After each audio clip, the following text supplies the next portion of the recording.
Salah satu lokasi yang diberi penyemprotan disinfektan adalah Gedung Kompas Gramedia Makassar. Relawan dari Universitas Muslim Indonesia memberikan penyemprotan disinfektan secara gratis. Langkah ini sebagai bagian dalam membantu pencegahan penyebaran virus corona di Kota Makassar. Kami ini dalam rangka kemanusiaan, terus kami coba ke kantor-kantor yang dimana berinteraksi langsung dengan masyarakat yang banyak seperti awak media. Dan kami ini bahannya ini di asam asetat dicampur alkohol dan diproduksi langsung di laboratorium teknik kimia fakultas kita sendiri.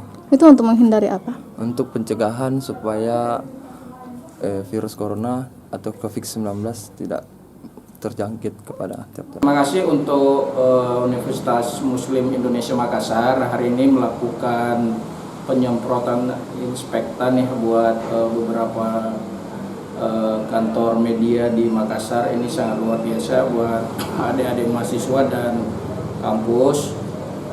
Kita tahu sekarang ada masalah global yaitu virus corona. Mudah-mudahan dengan kegiatan sosial ini masyarakat juga dihimbau untuk tetap waspada dan menjaga diri. Terima kasih buat kampus Universitas Muslim Indonesia Makassar.